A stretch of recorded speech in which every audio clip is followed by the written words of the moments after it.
Est-ce que vous connaissez la sensibilisation centrale? Je vous invite à me répondre dans le fil de discussion. En général, on connaît peu la sensibilisation centrale. Pourtant, c'est un élément fondamental dans un contexte de douleur persistante ou de douleur chronique. C'est un dysfonctionnement du système nerveux central, donc ce qui se passe dans le cerveau, pour le résumer un peu, et qui devient donc plus sensible aux stimuli. Cela peut causer une augmentation de la perception de la douleur et d'autres sensations, notamment liées au dos.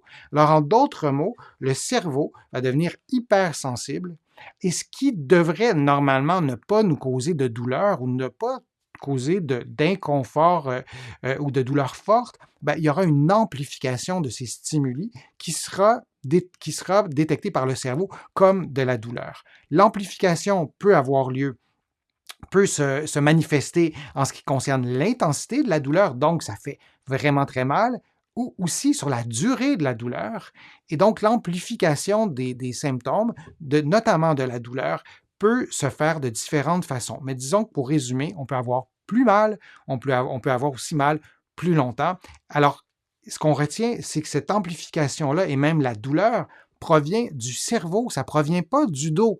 Même si dans notre corps, on le perçoit comme quelque chose qui vient du dos, souvent on cherche le traitement presque miracle parce qu'on n'en peut plus de souffrir et on veut avoir un traitement pour le dos. On veut avoir une intervention qui va traiter le dos. Et lorsque le problème ne concerne que la sensibilisation centrale, et ça arrive, on doit s'intéresser au cerveau. On doit s'intéresser à ce qui suscite cette amplification-là, cette sensibilisation centrale. Ça se passe parfois au niveau des neurones. Donc, on a 2 neurones et on a des neurotransmetteurs, les petites lumières que vous voyez sur l'illustration, qui feront en sorte qu'on va avoir une amplification de la douleur et ne pas tenir compte de ce phénomène de sensibilisation centrale.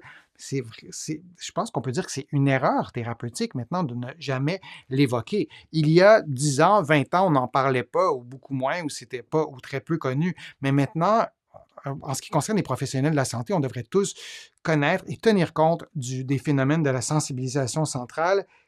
L'idée, c'est de ne pas tout mettre sur le dos, c'est le cas de le dire, de la sensibilisation centrale, mais d'en tenir compte. Je vous donne quelques conseils. D'abord, consulter et se renseigner sur le phénomène de sensibilisation centrale. Ça peut sembler simpliste de vous donner ça comme conseil. C'est fondamental parce que lorsqu'on sait que ça existe, lorsqu'on se renseigne sur les mécanismes, sur les manifestations de la sensibilisation centrale, quels effets ça peut avoir, parfois, on comprend mieux ce qui se passe.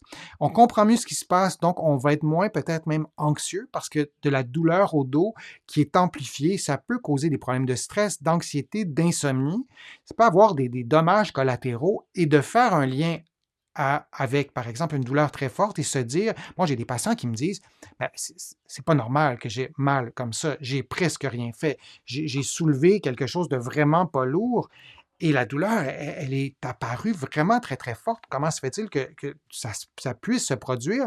Et lorsque ces patients sont renseignés ou se sont renseignés sur la sensibilisation centrale, leur discours change. Lorsque je discute avec eux et avec elles, ils vont me dire, c'est peut-être un phénomène de sensibilisation centrale, donc je me rends compte que mon cerveau surréagit. Alors, j'ai un peu décidé par moi-même peut-être d'essayer de me calmer un petit peu pour voir si ça allait mieux, de ne pas me culpabiliser parce que j'ai fait quelque chose de pas correct, de ne pas me décourager non plus parce que je comprends mieux ce qui se passe. Alors, c'est des exemples, mais de se renseigner sur le processus de sensibilisation centrale, ça fait vraiment partie de la clé de la solution et je ne le répéterai jamais assez.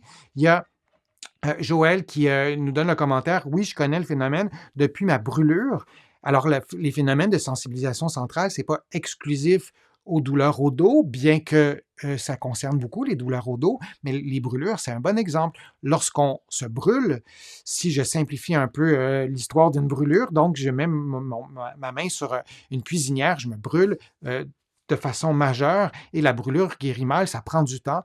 Le fait d'avoir une douleur forte longtemps, d'avoir d'autres complications peut-être parfois, ça augmente le risque de sensibilisation centrale. Alors, l'exemple de Joël de la brûlure, ce qu'on ne souhaite pas à personne, mais effectivement, c'est souvent lié à la sensibilisation centrale.